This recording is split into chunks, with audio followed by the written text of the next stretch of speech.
Esther, dan saya beri judul dengan judul yang menarik gitulah ya, cantik dan berani seperti Esther. Nah, nanti kita lihat lebih lanjut apa hubungannya dengan Kristus. Nah, ada satu kalimat atau dua kalimat dari waktu saya baca tentang Esther. Nah, hari ini saya mungkin akan memberikan ayat demi ayat kepada Anda supaya Anda mengikuti cerita dari Esther ini. Kalau Anda yang sudah pernah tahu ceritanya, kita baca ulang, kita dengar ulang, dan endingnya itu apa, akhirnya itu apa, bagaimana kita melihat kitab Esther dari kacamata Injil, amin. Nah, ada dua statement yang Esther, yang pertama Mordekai yang berkata, yang kedua Esther yang berkata. Itu di dalam Esther 4 ayat yang ke-14b. Esther 4 ayat 14b. Siapa tahu, mungkin justru untuk saat yang seperti ini engkau beroleh kedudukan sebagai ratu. Nah, saya jadi kalimat itu tercenung di dalam hati saya karena dari sejak muda, waktu saya mulai karir, saya sekolah. Kenapa saya sekolah ekonomi? Kenapa enggak masuk kedokteran? Kenapa enggak jadi sarjana sipil, teknik sipil? Kenapa saya harus masuk itu? Saya selalu bertanya sama Tuhan, apa tujuan Tuhan untuk saya ada di tempat ini? Nah, pada waktu saya ulang tahun ke-62 tanggal 2 Mei, bukan hari ini, saya pun bertanya sama Tuhan, Tuhan, apa tujuanmu kalau engkau masih mengizinkan saya hidup? Kan begitu, loh tiba-tiba saya meninggal bisa saja. Berita yang mengejutkan, keluarga dari Ferdinand masih terlalu muda, tiba-tiba meninggal. Tentu ada penyebabnya. Mami saya di usia 48 tahun, tanggal 1 Mei, 2 Mei-nya tuh ulang tahun saya saudara. Ulang tahun yang ke-18, tapi 1 Mei tiba-tiba mami tidur dan tidak bangun lagi. Dan hari itu, hari ulang tahun saya yang ke-18, hadiahnya adalah peti mati mami saya. Semua kenangan indah tidak pernah lupa dari hidup saya, tetapi hari itu hari di mana saya kehilangan yang terbaik yang saya miliki di dunia. Tapi saya bersyukur saya ketemu pribadi yang amat sangat baik yang membawa saya menjadi wanita seperti hari ini, yaitu pribadi Yesus Kristus sendiri. Jadi kalau Tuhan izinkan, waktu saya berusia, Tuhan engkau punya tujuan apa kalau sampai hari ini engkau masih mengizinkan saya hidup?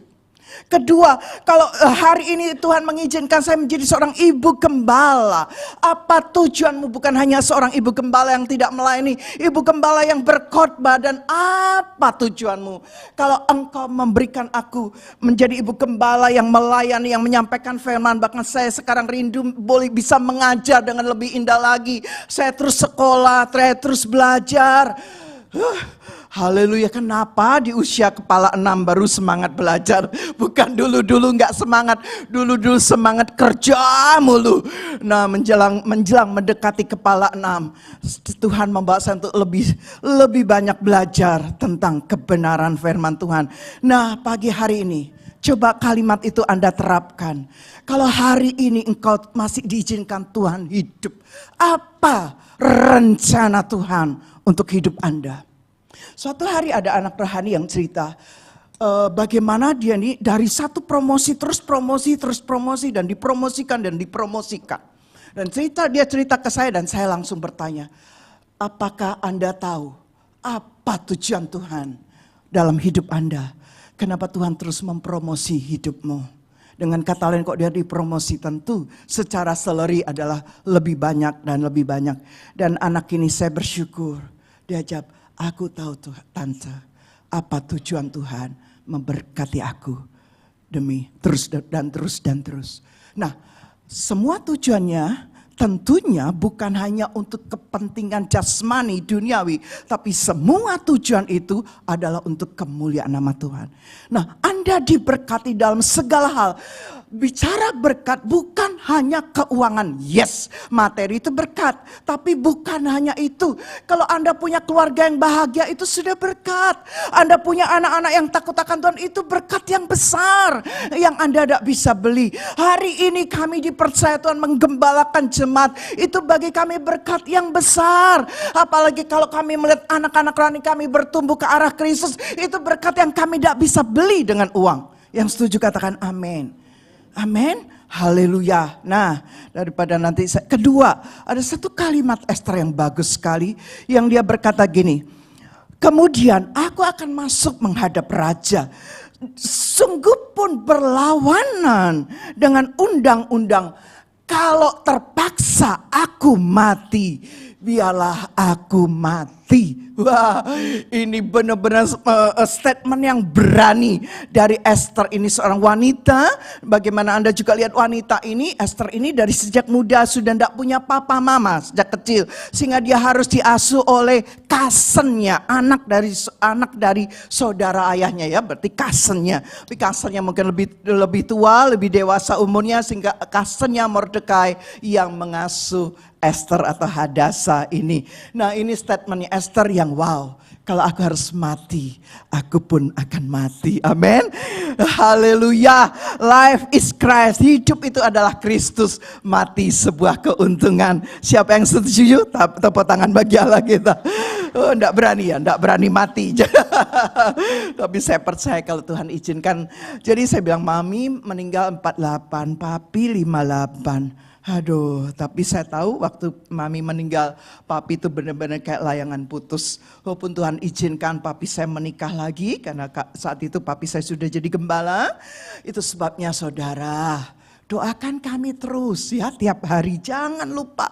Jadi kalau ada anak-anak cerita, si Acen bilang, tante kami tiap malam berdoa untuk om tante, thank you banget. Dan itu sebuah hadiah bagi kami. Karena kami perlu didoakan setiap saat oleh anak-anak rohani kami. Amin. Supaya kami suami istri bisa menggenapi rencana Allah dalam hidup kami. Oke. Nah, kita masuk sekarang. Ketika kita membaca kitab Esther, maka kita dapati dua masalah. Ada dua masalah di dalam kitab Esther ini. Yang pertama, biasanya nama-nama tokoh dalam perjanjian lama itu dikutip juga dalam perjanjian baru. Contoh, Adam, Abraham, Ishak, Habel, siapa lagi, Yusuf, Musa, Yosua, dan lain-lain. Tapi namun nama Esther tidak kita temukan. Oke, enggak ada di perjanjian baru maksudnya ya. Nah, satu-satunya kitab dalam Alkitab yang tidak ada nama Tuhan adalah kitab Esther. Nah, karena dua hal ini, maka pada umumnya dulu saya membaca mungkin ya, sampai saya mengerti ternyata cerita Esther ini kita harus tarik benang merahnya bagaimana hubungannya dengan Yesus Kristus. Nah, kalau kita baca dua masalah ini, maka pada umumnya orang-orang membaca kitab Esther dan mereka berhenti pada kondisi yang mengagumi Esther banget. Betul, saya mengagumi Esther banget, ini luar biasa ya. Tapi sebetulnya tidak boleh berhenti sampai mengagumi Esther. Sehingga akhirnya kitab Esther ini menjadi sebuah kitab yang bercerita dengan pesan moral, ya, pesan moralitas tanpa kehadiran Kristus sebagai benang merah atau sebagai rangkaian dari keseluruhan Alkitab. Nah, ada seorang hamba Tuhan namanya Peter Kreeft. Dia berkata, kita akan melihat dengan cara pandang yang berbeda ketika sejarah dilihat sebagai kisah tentang Tuhan. Lihat, kisah hidup Anda dan saya itu harus ditarik kepada kisah tentang Yesus. Haleluya. Nah,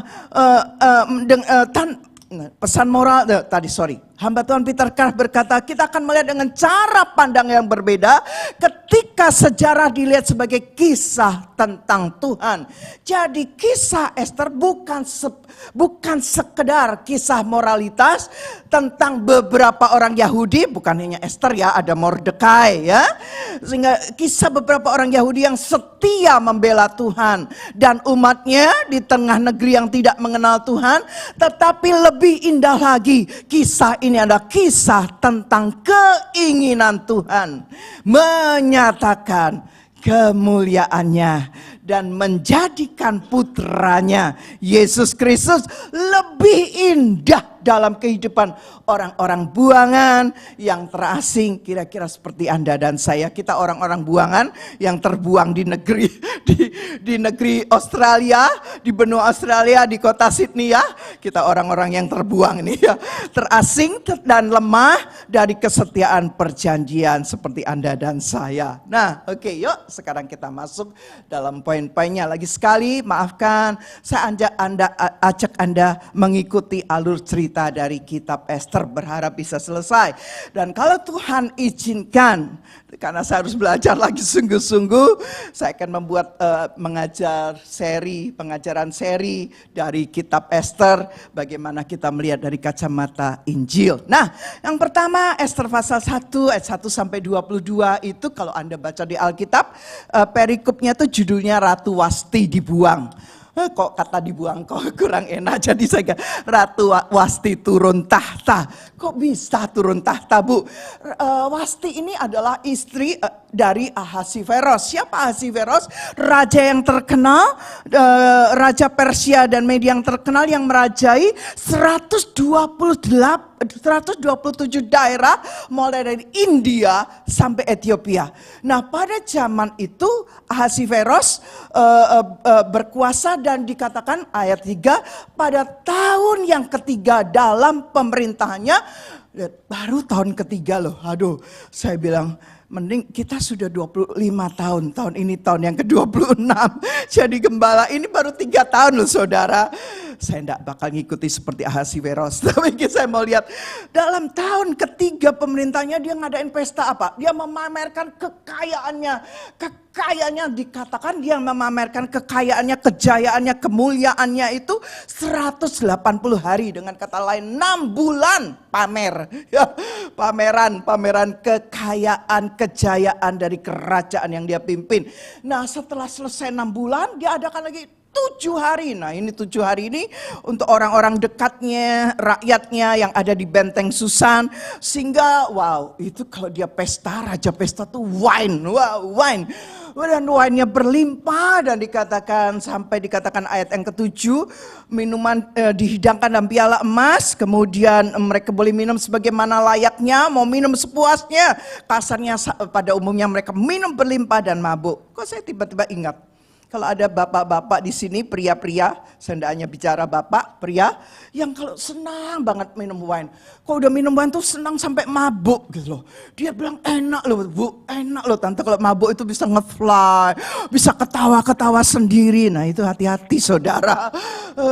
Waktu si Ahasiveros, nah akhirnya sampai tiba suatu saat, waktu hari yang ke-7, waktu Ahasiveros dia melimpah dengan anggur, dia bersukacita, ya mabuk juga sih. Kemudian dia menyuruh orang-orangnya memanggil Wasti, istrinya Ratu Wasti, supaya Ahasiveros bisa memamerkan kecantikannya Ratu Wasti. Siapa yang nggak tahu kalau Ratu Wasti cantik gitu ya. Tapi saat itu dia suruh orang memanggil Ratu Wasti untuk memamerkan kecantikan dari Ratu Wasti. Tetapi Ratu Wasti menolak, ya karena Ratu Wasti punya acara sendiri dengan para wanita yang ada di Benteng Susan ya, dalam kerajaannya, dan akhirnya dia menolak untuk menghadap raja. Singkat cerita, akhirnya Ratu Wasti harus diturunkan dari tahta.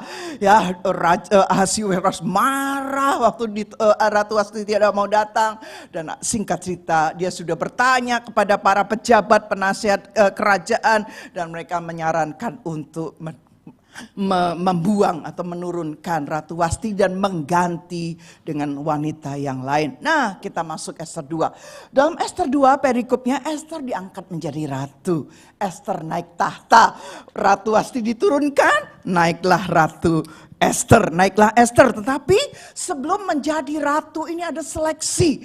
Pertama dikatakan usulannya dari penasihat kerajaan, dia berkata gini, Baginda, setelah masa berdukanya hilang ya, saya percaya para pria ini masa berdukanya itu cepat hilangnya. Kok nyindir? Nggak nyindir. Ya ini kita bicara Ahasiweros ya. Kemudian disarankan untuk mencari wanita-wanita muda. Pasti disetujui dong sarannya. Dan singkat cerita, di salah satu wanita yang cantik, yang elok parasnya adalah Ester. Tetapi Ester ini orang Yahudi, bukan orang Persia. Sehingga dikatakan ayat yang keempat pasal 2, dan gadis yang terbaik pada pemandangan raja, baiklah dia menjadi ratu ganti Wasti, dan itu dipandang baik. Ini usulannya, dan kemudian masuklah Ester masuk di dalam sebuah kontes pemilihan ratu kecantikan kerajaan Persia kan gitu. Enggak, ini pemilihan ratu pengganti Ratu Wasti dengan kata ratu kerajaan Persia. Nah, kemudian waktu Ester masuk, karena Ester itu elok perawakannya, ayat yang ke-7, Mordekai itu pengasuh Hadasa, yakni Ester, anak saudara ayahnya, sebab anak itu tidak beribu bapa. Gadis itu elok perawakannya, cantik parasnya. Nah, ketika ibu bapaknya mati, ia diangkat anak oleh Mordekai. Ayat 9, ayat yang 9. Jadi saya loncat-loncat ya. Ayat 9, maka gadis itu sangat baik pada pemandangan siapa? Pada pemandangan sida-sida yang menjaga para gadis-gadis cantik ini ya.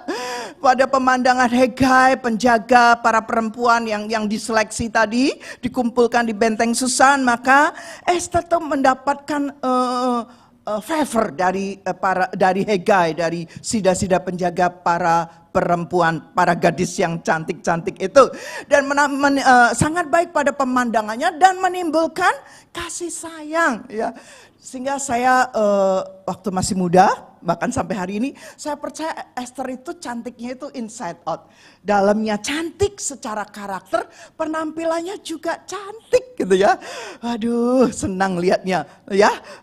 Sangat baik dan pada pemandangannya dan menimbulkan kasih sayang. Sehingga lihat, perhatikan ayat 9. Sehingga Hegai segera memberikan wangi-wangian, pelabur, dan 7 orang dayang-dayang yang terpilih. Kemudian Ester ditaruh di bagian yang terbaik di dalam balai perempuan. Lihat bagaimana Ester itu mendapat bukan hanya favor of God.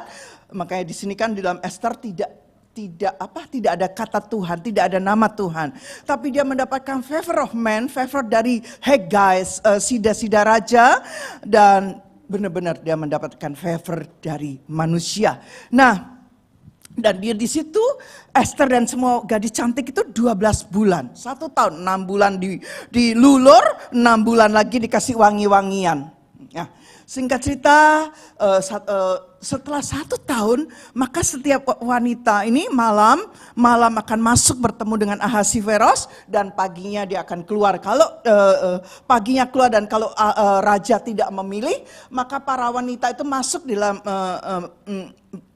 ruangan yang kedua atau hall kedua, itu tempatnya para gundiknya Ahasiweros ya. Aduh, nah saya waktu membaca Ester ini saya diam sebentar karena ayat yang ke-15 berkata begini. 14 dulu, 14 ya, ayat 14 Ester 2. Pada waktu petang ia masuk, ia tuh para gadis-gadis yang elok tadi ya, ia masuk, dan pada waktu pagi ia kembali. Tetapi sekali ini ke dalam balai perempuan yang kedua di bawah pengawasan Sasgas, sida-sida raja, penjaga para gundik. Dan ia tidak dipanggil, ia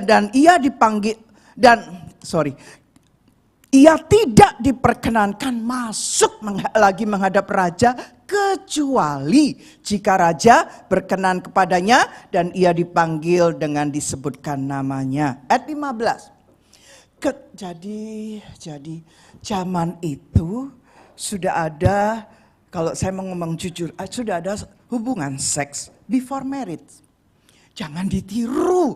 Nanti Anda ini bilang gini, Bu, Tante di Alkitab aja ada. Aduh, kenapa sih selalu bela diri dengan mencari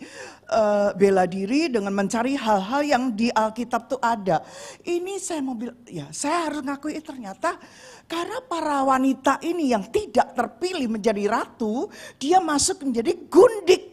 Tapi sebelum dia jadi gundik, dia berhubungan seks dulu dengan Raja Ahasiweros. Ayat 15. Berarti Esther pun akan mengalami hal yang sama.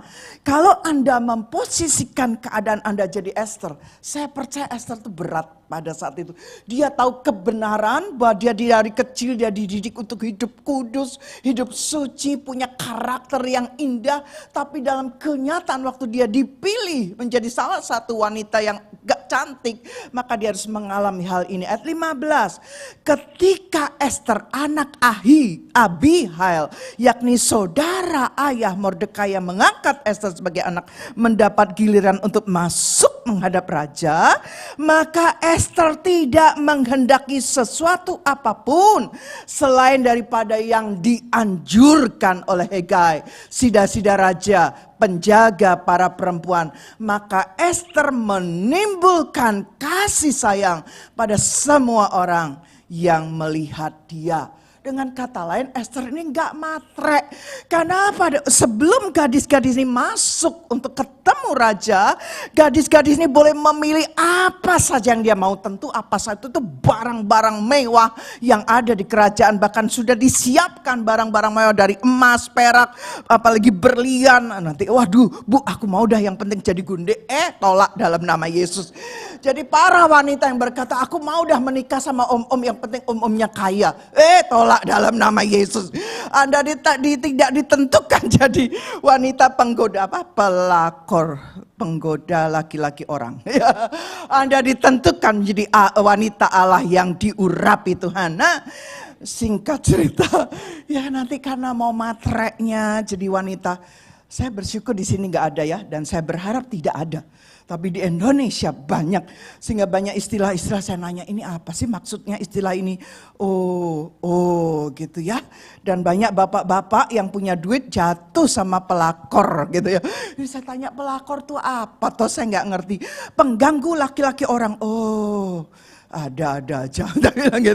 Nah, saya berdoa dan kami berdoa tidak ada para bapak-bapak di sini yang tergoda oleh pelakor, dan tidak ada wanita-wanita Allah yang juga menjadi pelakor, yang ada menjadi pelaku firman. Oke. Dan singkat cerita, Esther tuh enggak milih apa-apa loh saudara. Yesus milih, dia tidak milih apa-apa. Dia hanya memilih sesuai, dikatakan dia hanya mengambil, dia tidak menghendaki sesuatu apapun selain daripada yang dianjurkan. Jadi dia mendengar semua nasihat Hegai, sida-sida raja, dan itu yang dia lakukan. Tapi dia tidak memakai hak pilihnya. Dia sepenuhnya hak pilihnya diserahkan kepada Hegai. Ya, luar biasa. Nah, lanjut ayat 17. Langsung ayat 17. Maka, aduh ini puji Tuhan banget ya. Maka Esther dikasihi oleh baginda lebih daripada semua perempuan lain. Dan ia beroleh sayang dan kasih baginda lebih daripada semua anak darah lain. Sehingga baginda mengenakan mahkota kerajaan ke atas kepalanya. Dan dia mengangkat dia menjadi ratu ganti Wasti. Lah, luar biasa ya. Nah, ini loh yang saya bilang tadi. Sebelum Esther menjadi ratu, dia pun sudah tidur dengan Ahasiweros. Tapi jangan diikuti dalam nama Yesus. Amin. Saya berdoa, saya memiliki anak-anak rohani yang takut akan Tuhan. Walaupun gembalanya anak-anak rohani saya muda-muda ini adalah anak saya sendiri yang masih muda. Tapi saya berdoa, saya membuka hati saya kesempatan untuk menyiapkan waktu saya bagi anak-anak rohani yang wanita yang masih jomblo. Supaya saya bisa berdoa dan mengarahkan Anda. Hanya benar-benar Anda bisa menggenapi rencana Allah dalam hidup Anda. Nah, oke. Selesai ya. Esther menjadi ratu. Kemudian ayat 2, pasal 2 ayat 19 sampai 23. Mordekai, saudara cousin dari Esther itu mengetahui suatu sekongkolan. Jadi singkat cerita, suatu hari waktu si Mordekai lagi duduk-duduk di pintu gerbang istana, tiba-tiba dan dia pesan sama Esther, jangan pernah memberitahu asal usul kamu bahwa kamu dari kebangsaan Yahudi. Dan Esther tetap melakukan, tetap berbuat menurut perkataan Mordekai. Dengan kata lain, tetap mengikuti menurut perkataan Mordekai seperti pada waktu ia masih dalam asuhannya. Dengan kata lain, walaupun Esther sudah jadi ratu, tetapi ratu posisi ratu dia tidak mengubah kepribadian Esther yang rendah hati, tidak mengubah karakter Esther yang rendah hati, bahkan lebih menyenangkan hati Tuhan. Sehingga lanjut ya, sehingga pada waktu itu, Mordekai duduk, tiba-tiba dia melihat ada dua orang sida-sida dari Raja Ahasveros yang benci, yang sakit hati. Hati-hati yang punya sakit hati ini. Aduh, dia merencanakan membunuh Raja Ahasveros, tapi bersyukur Mordekai mengetahuinya, dan segera Mordekai memberitahu dayang beritahu Esther, dan Esther memberitahu Raja Ahasveros, dan akhirnya perkara itu diperiksa, ternyata benar. Maka kedua orang itu disulakan pada tiang, dan peristiwa itu ditulis, peristiwa bagaimana Mordekai menyelamatkan Raja Ahasveros, bagaimana Mordekai mengetahui sekongkolan untuk orang yang mau membunuh raja. Semua peristiwa ini dicatat dalam kitab sejarah di hadapan raja. Jadi Esther menjadi ratu, cousinnya Mordekai, dia melakukan sesuatu yang menjaga, yang melindungi Raja Ahasveros. Nah, Esther 3 itu perikopnya judulnya Muslihat Haman. Jadi tricky, akal-akalan yang negatif dari Haman, untuk rencana yang negatif dari Haman untuk membunuh bangsa Yahudi. Bayangin. Ya, haleluya. Apa sih penyebabnya? Singkat cerita, setelah semua peristiwa itu dikatakan, pasal 3 ayat 1, setelah semua peristiwa itu, maka Haman itu diberikan sebuah jabatan yang tinggi oleh Raja Ahasveros.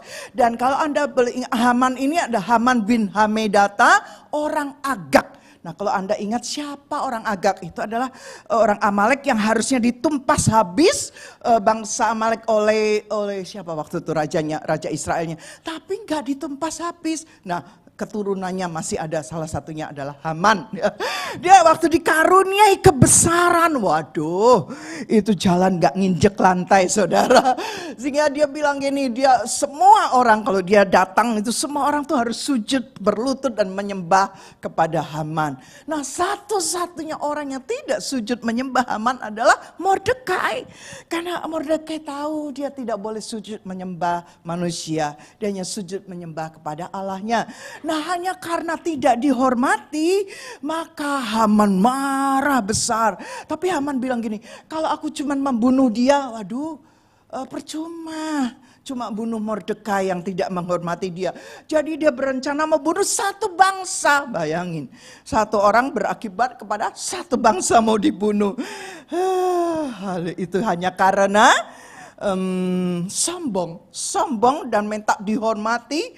Hati-hati ya bapak-bapak, ibu-ibu, jangan sampai kita pernah sombong. Semua yang kita punyai hari ini adalah karena Tuhan. Amin. Dan semua bukan hanya materi, semua keluarga bahagia, apapun. Semua karena Tuhan. Jangan ada yang sombong. Jangan ada yang seperti Haman ya. Sombong itu gak kelihatan, saudara.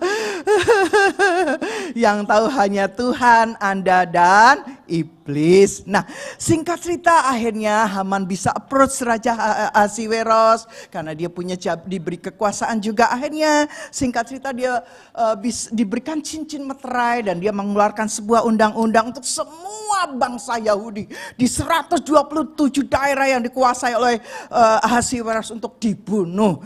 Wow, sementara ayat 15 paling terakhir, Esther 3 ayat 15 paling terakhir. Sementara itu raja serta Haman duduk minum-minum, tetapi kota Susan jadi gempar. Wow, isi suratnya itu supaya dipunahkan, dibunuh, dibinasakan semua orang Yahudi. serem. Serem ya kalau sombong, apalagi gila hormat, gila apa dah pokoknya. Lebih tepat saya mau nasihati Anda, jangan sampai punya kepahitan. Jangan sampai punya sakit hati. Anda kesal sebentar saja, tapi jangan disimpan. Ngerti ya? Orang kesal dalam hidup kadang-kadang nggak usah jauh-jauh sama yang kadang bete kan. Tapi sebentar saja, jangan disimpan. Itu menjadi nanti virus yang aneh-aneh. Virus lain-lain akan muncul. Nah ini Haman, dia simpan dan dia tidak puas hanya Mordekai yang dibunuh. Dia mau membunuh bangsa Yahudi. Serem. Akhirnya pasal 4, Ester 4 ayat 1 sampai 17, perikopnya ada usaha Mordekai menolong bangsa Yahudi.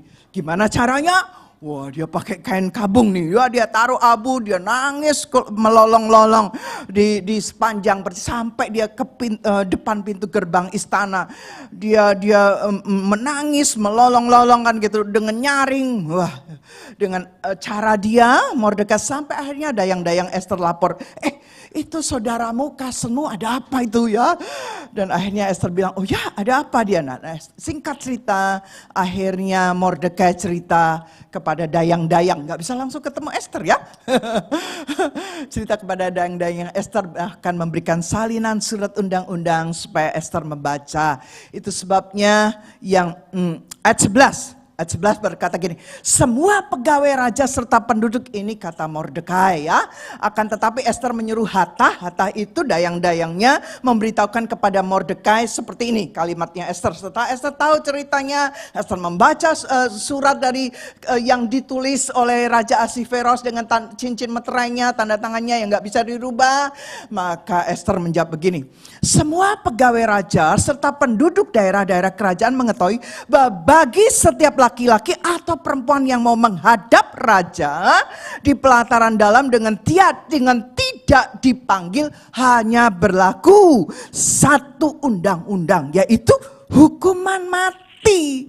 Hanya orang yang kepadanya raja mengulurkan tongkat emas yang akan tetap hidup. Dan kata Ester, aku selama 30 hari ini tidak dipanggil menghadap raja. Dengan kata lain, bagaimana caranya? Karena Mordekai minta supaya Ester menghadap raja untuk memohon belas kasihan supaya tidak dibunuh. Tetapi Ester menjawab, tidak mungkin aku menghadap raja. Aku tidak dipanggil 30 hari ini. Selama sebulan aku tidak dipanggil sama raja. Dan kalau aku tidak dipanggil, aku menghadap ada satu undang-undang, yaitu aku harus dihukum mati. Begitu ya. Tetapi nah itu sebabnya ayat 14 Mordekai berkata begini. Ayat 13 dulu. Maka Mordekai menyuruh menyampaikan jawab ini kepada Ester. Jangan kira karena engkau di dalam istana raja, hanya engkau yang akan terluput dari antara semua orang Yahudi. 14. Sebab sekalipun engkau pada saat ini berdiam diri saja, bagi orang Yahudi akan timbul juga pertolongan dan kelepasan dari pihak lain. Dan engkau dan kaum keluargamu akan binasa. Ini yang saya tadi kutip 14b. Siapa tahu mungkin justru untuk saat yang seperti ini engkau beroleh kedudukan sebagai ratu. 15. Maka Ester menyuruh menyampaikan jawab ini kepada Mordekai. Ini respon yang benar dari Ester. Pergilah, kumpulkanlah semua orang Yahudi yang terdapat di Susan dan berpuasalah untuk aku. Jangan makan, jangan minum 3 hari lamanya, baik waktu malam, waktu siang. Dengan kata lain, dia puasa 3 hari, tidak makan, tidak minum ya. Itu yang kita kenal dengan puasa. Ester 3 hari tidak makan, tidak minum waktu malam, waktu siang. Aku, Ester serta dayang-dayangku pun akan berpuasa demikian. Dan kemudian aku akan menghadap raja. Sungguh pun berlawanan dengan undang-undang. Kalau aku terpaksa mati, biarlah aku mati. Saya tiba-tiba teringat kalimat ini dengan anak-anak rohani saya yang keluarga besar kalian belum kenal Tuhan. Jangan takut mati. Gini ya, gini. Aduh tante, aku gak berani nginjili papa mamaku. Gini, kalau Anda menginjili tapi sikap hidup Anda tidak mencerminkan sesuai dengan apa yang Anda beritakan kepada orang tua Anda akan bilang gini, Ya, lu cuman ngomong doang, buktinya lu masih males, buktinya lu masih begini, masih begitu. Karena karakter anak tersebut tidak sesuai dengan firman yang dia sampaikan kepada orang tuanya. Kesaksian yang paling diikuti, didengar adalah kesaksian melalui perbuatan. Jadi si anak ini harus menunjukkan bahwa perbuatannya pun berubah sejak dia mengenal Yesus. Dari situ orang tuanya bilang, kok anakku sekarang berbeda ya. Saya ketemu beberapa orang tua, khususnya saya ingat sekali satu keluarga yang datang ke Sydney dan dia berkata terima kasih banget. Karena dia melihat anaknya berubah radikal. Setelah anak ini ketemu Yesus, anaknya berubah radikal. Nah ini loh, sehingga tidak usah anak ini menginjili papa mamanya melihat perbuatan Allah dalam hidup anaknya. Nah itu loh, kemuliaan Allah dalam anak ini bisa dilihat oleh orang tuanya, sehingga orang tuanya membesarkan nama Tuhan. Ya, jadi jangan takut memberikan kesaksian, apalagi dalam masa-masa kesukaran paling gampang kita menuai jiwa. Dalam masa-masa kesukaran, saya ulang, paling gampang untuk Anda dan saya menuai jiwa. Benar? Nah oke, kembali kepada Esther. Kalau aku harus mati, saya percaya Anda tidak bakal dibunuh. Kalau Anda menginjili orang tua Anda, kecuali yang ekstrim-ekstrim ya. Tapi saya percaya Anda tidak bakal mati.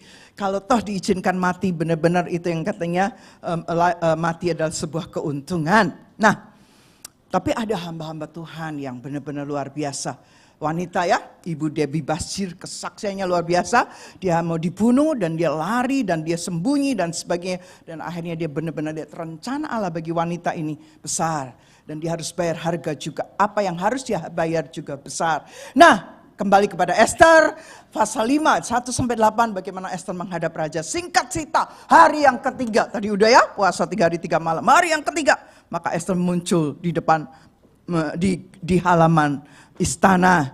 Dan waktu itu raja lihat, ada Esther ya, berdiri, kemudian berkenanlah raja. Nah, lagi-lagi kan Esther mendapatkan favor of king ya. Perkenanan raja, berkenanlah raja kepadanya, ayat 2. Sehingga raja mengulurkan apa? Tongkat emas yang di tangannya ke arah Esther. Lalu mendekatlah Esther dan menyentuh ujung tongkat itu. Terus raja langsung tanya loh saudara, ini para wanita-wanita zaman sekarang lo ditanya ini, gak usah ditanya aja mau, apalagi ditanya kan gitu ya. Tanya raja kepada Esther, apa maksudmu hai Ratu Esther, dan apa keinginanmu? Sampai setengah kerajaan sekalipun akan aku berikan kepadamu. Mantap pertanyaannya. Janjinya kan gitu. Ini yang ngomong raja loh, jadi pasti ditepati. Jawab Esther ayat 4. Ini loh jawabannya. Nggak minta apa-apa Esther ya. Jikalau baik pada pemandangan raja, datanglah kiranya besok raja dengan Haman pada hari keperjamuan yang diadakan oleh hamba bagi raja. Singkat cerita, seneng tuh Haman diundang sama Esther, berdua sama raja. Ahasiweros, senengnya luar biasa. Singkat cerita, di tempat pesta malam itu raja lagi nanya, Esther kamu tuh mau apa? Separuh kerajaanku tak kasih deh kamu kalau kamu mau minta itu gitu ya. Tapi lagi-lagi ayat yang ke-8, jikalau hamba, maka jawab Esther, permintaan dan keinginan hamba ialah, perhatikan, jikalau hamba mendapat kasih raja dan jikalau baik pada pemandangan raja mengabulkan permintaan serta memenuhi keinginan hamba, datang pula lah ya kiranya raja dengan Haman ke perjamuan yang akan hamba adakan besok. Hamba akan lakukan yang Tuanku raja kehendaki. Jadi dia undang lagi raja sama Haman, besoknya datang ke tempat Esther, ke Ratu Esther, untuk Ratu Esther menjamu mereka lagi. Nah, kemudian dilanjutkan Esther 5:9-14. Wah, Haman tuh senangnya luar biasa. Tapi lagi-lagi Haman itu begitu diangkatnya, dia merasa diangkat menjadi orang kepercayaan, orang nomor 2 kerajaan Persia mungkin gitu ya. Tapi kok tidak dihormati sama Haman. Jadi pulang-pulang dia senang, tapi dia juga sedihnya luar biasa. Dan dia cerita sama istri dan sahabat-sahabatnya, ini apa yang aku harus buat untuk Haman ini, untuk Mordekai ini. Ya, aku begitu dihormati sampai hanya aku dan raja loh yang diundang ke pestanya Ratu Esther, tapi kok Mordekai tidak menghormati aku. Kemudian istri dan sahabatnya bilang, bikin aja tiang gantungan ya, tingginya 50 hasta, nanti gantung aja dia di situ supaya kamu besok ke pesta tuh seneng kan gitu ya. Supaya besok malam waktu hadir di pestanya Ratu Ester kamu seneng karena Mordekai sudah dibunuh, sudah disula ya. Lanjut Ester 6 ayat 1 sampai 13. Temanya apa? Mordekai dihormati, ditinggikan, dan Haman direndahkan. Ini loh yang ajaib. Ayat 1 baca pasal 6. Pada malam itu juga raja tidak dapat tidur. Maka bertitalah Baginda membawa kisah kitab pencatatan sejarah. Lalu dibacakan di hadapan raja. Ayat 2. Dan di situ didapati suatu catatan tentang Mordekai yang pernah memberitahukan bahwa Bigtan dan Teres, dua orang sida-sida raja yang termasuk golongan penjaga pintu, telah berikhtiar membunuh Raja Ahasiweros. Saya diam, ini loh yang namanya kedaulatan Tuhan. Saya ulang, ini loh yang namanya kedaulatan Tuhan. Haman sudah mendirikan tiang 50 hasta tingginya, bakal menggantung Mordekai. Dan supaya besok malam waktu Haman hadir di pesta Ratu Ester, Haman bisa plong-plong dan sukacita dan mabuk kan gitu. Ternyata malam-malam raja bisa minta, enggak bisa tidur kira-kira, insomnianya kumat kan gitu ya. Dan dia minta dibawakan kitab catatan sejarah. Ini yang namanya kedaulatan Tuhan. Waktu terus kita hidup dalam kebenaran, hidup terus dalam pimpinan Tuhan. Ada hal-hal yang di luar yang gak pernah kita pikir, gak pernah timbul dalam hati, gak pernah kita dengar, kita gak pernah minta. Itu yang Tuhan siapkan. Apakah Mordekai tahu dia bakal dibunuh? Gak tahu, tapi Mordekai tahu kalau Haman benci banget. Kan begitu. Tetapi malam hari itu Tuhan sendiri yang langsung dia bekerja kepada raja. Singkat cerita terus raja tanya, terus waktu Mordekai berhasil menyelamatkan aku, apakah dia apa upahnya, apa rewardnya? Dan orang sida-sida raja itu berkata, enggak dikasih apa-apa. Nah, lihat bagaimana cerita ini. Yang saya bilang kedaulatan Tuhan adalah pemeliharaan Tuhan yang bertujuan. Saya ulangi, kedaulatan Tuhan adalah pemeliharaan Tuhan yang bertujuan. Karena pada saat itu ternyata di halaman istana raja ada Haman yang mau menghadap raja. Haman mau menghadap raja dengan sebuah tujuan. Haman akan mengusulkan supaya Mordekai digantung di tiang gantungan. Nah, sehingga singkat cerita, waktu raja tahu lagi, panggil Haman, segera masuk ke dalam istanaku. Maka orang datang, maka Haman masuk ke dalam istana Raja Ahasiweros. Kemudian ayat yang ke-6, setelah Haman masuk, bertanyalah raja kepadanya, apa yang harus dilakukan kepada orang yang raja berkenan menghormatinya. Perhatikan. Saya tadi kan bilang, yuk jangan sampai kita sombong. Kalau kita sombong minta ampun terus, saya percaya terus sampai Anda benar-benar humble, benar-benar nothing, less of more of you, less of me. Benar-benar Kristus bertambah. Karena gini, waktu Anda menghancurkan dosa kesombongan itu, perhatikan, kata Haman dalam hatinya ini GR-nya luar biasa. Waktu raja nanya kepada apa yang harus diberikan kepada orang yang raja berkenan, ya raja berkenan menghormati, apa yang harus dilakukan kepada orang yang raja berkenan menghormatinya. Haman GR banget, wah itu pasti aku itu sehingga dia mengusulkan hal-hal yang baik banget karena dia berpikir itu dirinya kan gitu ya. Ada baca, oleh karena itu jawab Haman kepada raja. Sebentar, ayat 6 mundur dulu 6b. Kata Haman dalam hatinya, kepada siapa lagi raja berkenan mengaruniakan kehormatan lebih dari kepadaku. Sehingga oleh karena itu jawab Haman kepada raja mengenai orang yang raja berkenan menghormatinya, kasih pakaian kerajaan ya yang raja biasa pakai, kasih kuda yang biasa raja pakai, kemudian apa? Kasih mahkota kerajaan, kemudian apalagi dibawa keliling, wah semua daerah kerajaan Persia tahu orang ini benar-benar dihormati, diperkenan oleh raja. Sambil ya diarak ya keliling diarak, itu ayat 9. Anda bisa baca 7, 8, 9, 10. Baca sama-sama. Nah ini ya.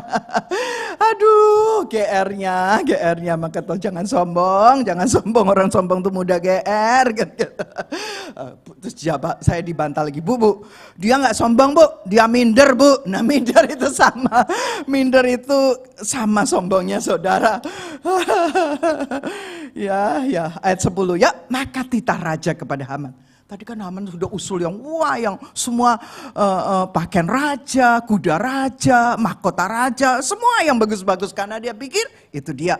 Ayat 10, maka titah raja kepada Haman, segera ambil pakaian dan kuda itu seperti yang kamu katakan dan lakukan demikian kepada Mordekai, orang Yahudi yang duduk di pintu gerbang istana. Sepatah kata pun, pesannya raja nih, sepatah kata pun jangan engkau lalaikan. Kamu harus lakukan seperti yang kamu katakan, persiplak seperti yang kamu katakan kepadaku. Lalu Haman mengambil pakaian dan kuda itu dikenakan pakaian itu kepada Mordekai.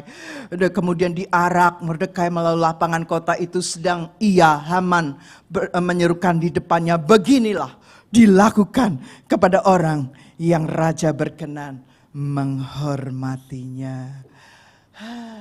Bahasa Jawanya anak keceleknya tuh kecelek habis-habisan. Dia tertipu habis-habisan. Ternyata yang Tuhan angkat adalah Mordekai, orang yang sudah dia rencanakan untuk dia bunuh, digantung. Ternyata hari itu, sebelum pesta yang kedua yang diadakan oleh Ratu Esther yang harus dihadiri oleh Haman, justru Mordekai ditinggikan. Haleluya. Orang yang rendah justru rendah hati yang ditinggikan hari-hari ini ya. Yuk jaga hidup kita sungguh-sungguh ya. Tadi lawannya tinggi hati, minder itu juga sombong. Lagi sekali semuanya gak kelihatan, yang tahu hanya Anda, Tuhan dan iblis. Seringkali gini loh. Saya pikir saya rendah hati kan gitu.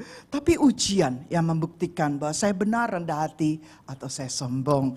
Jadi kalau Anda nggak pernah dites, diuji, nggak ketahuan Anda itu sombong. Waktu ujian, waktu tes itu, loh kok jamnya sudah tinggal 3 menit. Ya singkat cerita ya. Datanglah sebentar tadi setelah Mordekai ditinggikan, ayat yang ke-12. Mordekai balik lagi duduk di pintu gerbang, menjaga pintu gerbang istana. Walaupun dia ditinggikan, tidak ada kesombongan. Tetap dia melakukan, beda dengan Haman yang marah ya, dan pulang dan cerita sama istrinya. Dan saya tidak melanjutkan ayat 14. Selagi mereka jadi Haman tuh cerita marah-marah ya, wah kayaknya nyap-nyap kan gitu ya. Sementara Haman cerita sama istri dan sahabat-sahabatnya, datanglah sidar-sidar raja. Lalu ayo Haman cepetan, ditunggu raja, diundang Esther, pesta Ratu Esther. Datanglah Haman dan Raja Ahasiweros ke undangan kedua Ratu Esther. Singkat cerita, malam itu Esther ditanya lagi, kamu tuh mau apa sih? Raja bilang, setengah kerajaan tak kasih, beneran. Kalau kamu mau. Tapi Esther bilang gini, lalu jawab Esther, bagus sekali. Jawaban Esther, kalimat-kalimat Esther itu kalimat yang bijaksana, kalimat yang berhikmat, yang disampaikan dengan kerendahan hati, kelembutan, itu loh. Kalau saya ulangi, kalau saya membaca kitab Esther seperti ini, saya hanya kagum dengan pribadi Esther. Tapi ini harus dihubungkan supaya cepat singkat, saya lari turbo. Ya singkat cerita, hari itu malam itu Ratu Esther berkata, aku minta supaya pengkhianat itu yang disula ya, atau ya dia berkata bahwa ada orang yang merencanakan kematian bagi bangsaku ya, suatu bangsa. Kalau cuma disuruh jadi budak, hamba nggak protes raja kan gitu. Tapi kalau ini sudah dibunuh ya, dan itu juga saya berarti harus mati. Dan Ahasiweros kaget, siapa? Dan dia berkata, itulah Haman yang jahat. Nah singkat cerita, Raja marah. Nah, kalau orang marah tuh biasanya memang gitu ya. Saya saran bapak-bapak kalau lagi marah, emosi, jangan ngampleng istrinya, lebih baik keluar kan gitu. Lihat Asih orang enggak ngampleng Haman, dia langsung keluar. Dia menenangkan diri karena marahnya, geramnya begitu rupa. Waktu raja keluar, Haman dia tahu bahwa resikonya dia bakal dibunuh.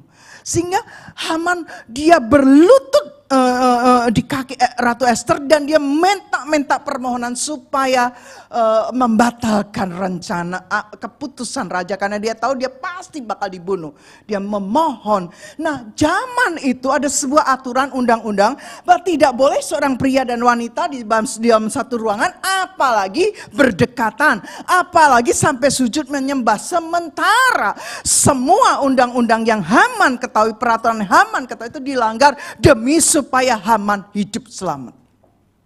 Kenyataannya waktu raja balik, raja lebih marah dan raja bilang, "Ih, kamu masih berani?" Nah, lanjutkan ya, ada ayatnya.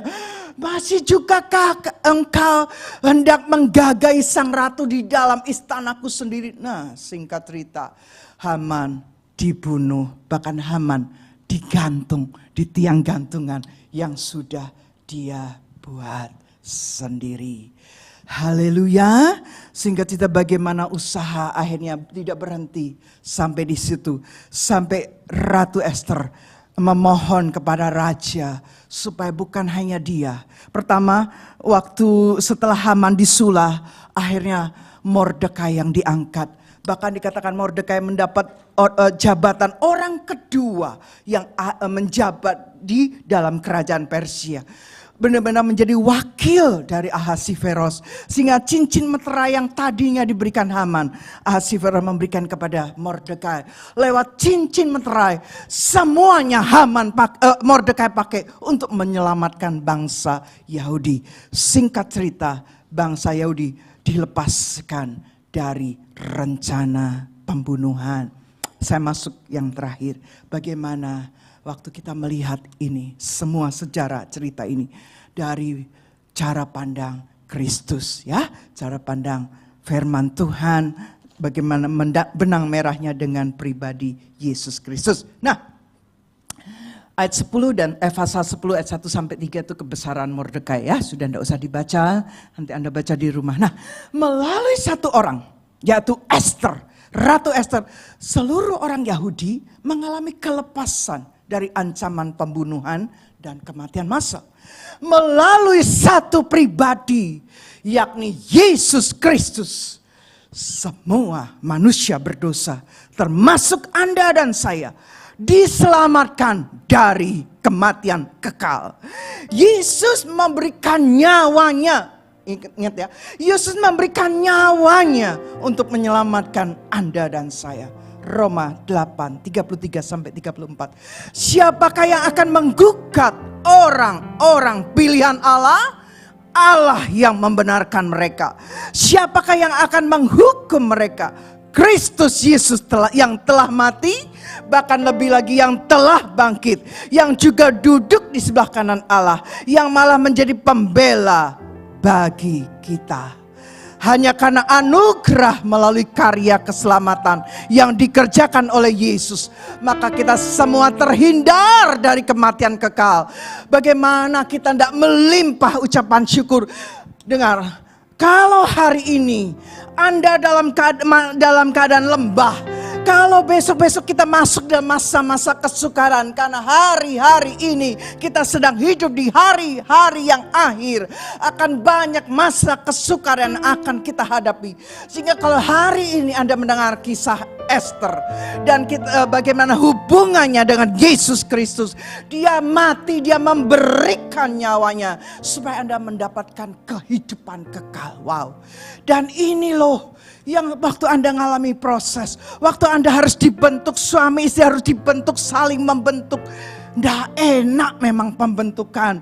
Kami harus dibentuk oleh anak-anak rohani. Anak-anak rohani dibentuk oleh kami, memang nggak enak.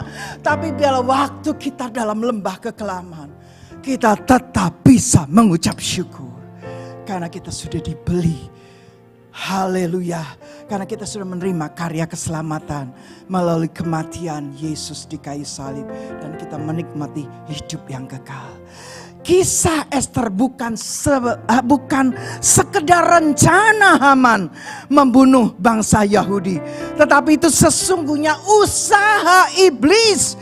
Usaha si jahat untuk menghentikan rencana keselamatan Allah melalui kehadiran Yesus Kristus. Sebetulnya kalau kita tarik, sejak Kejadian 3:15, iblis itu sudah berusaha membunuh anak laki-laki, yaitu Yesus. Dikatakan aku akan mengadakan permusuhan antara engkau dan perempuan ini. Antara keturunanmu dan keturunannya. Keturunannya akan meremukkan kepalamu dan engkau akan meremukkan tumitnya. Lanjut, iblis pun si jahat ini menggerakkan Kain untuk membunuh Habel, ya. Kemudian dia apa lagi? Dia menggerakkan Firaun untuk apa? Membunuh bayi laki-laki orang Ibrani. Itu baca sendiri ayatnya. Nanti Anda bisa mengikut di website. Kemudian dia menggerakkan apa? Dia menggerakkan Raja Saul untuk membunuh Daud. Supaya akhirnya rencana kelahiran Yesus ini loh yang mau dibunuh. Ini rencana keselamatan tuh yang mau digagalkan oleh iblis. Sampai dikatakan dia pun menggerakkan Herodes untuk membunuh Yesus. Nah, ketika kita membaca kitab Ester, lagi sekali kita harus membaca dari kacamata si jahat, iblis yang selalu berencana menggagalkan rencana keselamatan melalui kehadiran Yesus. Dan inilah kabar baik itu, yaitu rencana jahat si iblis selalu gagal. Amin. Dan kemenangan selalu ada di pihak sang anak laki-laki, sang putra, yaitu Yesus Kristus. Itu nanti baca 1 Korintus 15 ayat 55 sampai 57. Hai maut, di mana sengatmu? Hai maut, di mana sengatmu? Di mana kemenanganmu? Sengat maut ialah dosa, kuasa dosa ialah hukum Taurat. Tetapi syukur kepada Allah yang telah memberikan kepada kita kemenangan oleh Yesus Kristus Tuhan kita. Seorang hamba Tuhan berkata lagi, Stephen J. Lawson berkata, memberikan pengantar, dia berikan pengantar sebuah buku kehidupan. Perhatikan Anda dan saya, kita yang semua melayani Tuhan, yang sudah, yang akan. Kehidupan kekristenan bukanlah taman bermain. Kalau taman main itu TK, taman kanak-kanak.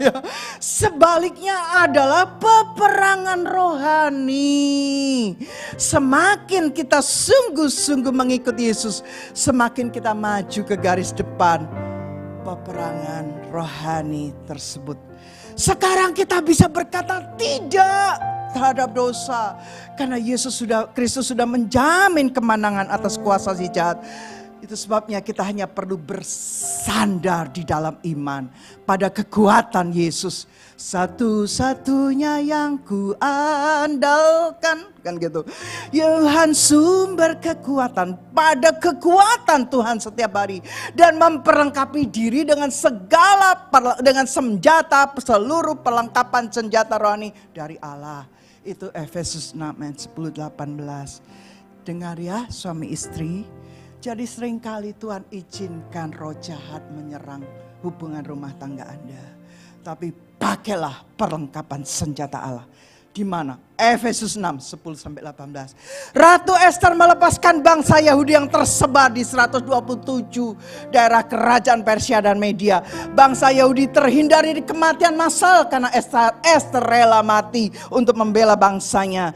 Kalaupun kemudian aku akan masuk menghadap raja, sungguh pun berlawanan dengan undang-undang. Kalau terpaksa aku mati, biarlah aku mati. Yesus Kristus adalah jauh melebihi apa yang dilakukan Ratu Ester. Karena Yesus memberikan nyawanya sehingga Anda dan saya terhindar dari kematian kekal.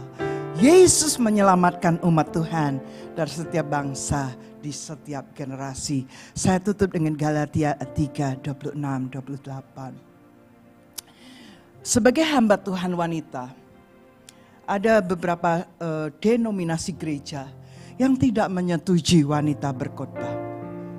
Sehingga suatu hari ada anak rohani saya datang kepada saya. Tante, aku tidak setuju tante khotbah. Oke. Kenapa? Ya aku nggak setuju wanita khotbah, wanita ngajar.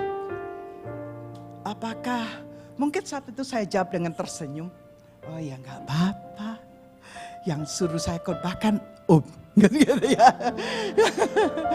Loh kok yang nggak setuju kamu, tapi saya nggak bilang gitu. Ya nggak apa-apa, nggak apa-apa. Saya bisa tersenyum, saya bisa nggak apa-apa. Tapi di hati saya bilang, Tuhan, jawab dengan firman. Kalau memang aku nggak boleh berkhotbah, aku nggak boleh ngajar, aku akan berhenti. Aku nggak perlu berkhotbah, nggak perlu ngajar.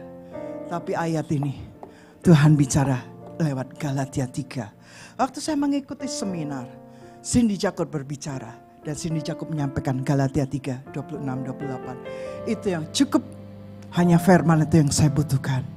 Pengakuan bukan datang dari manusia, pengakuan datang dari Tuhan. Waktu saya terima firman kebenaran ini, saya pegang, itu yang mendorong saya lebih semangat mengejar Tuhan. Lebih semangat mengejar Tuhan. Saya terus belajar. Tapi saya juga harus praktek. Dan saya waktu saya tapi saya sudah pulih. Beneran saya gak sakit hati.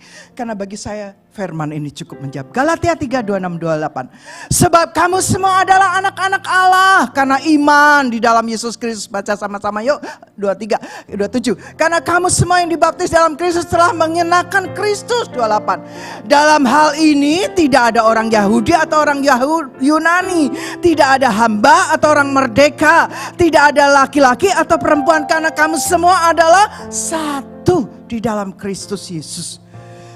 Ya, tadi bicara hamba Tuhan wanita ditolak, dia ambil ayatnya Paulus, melarang wanita berbicara.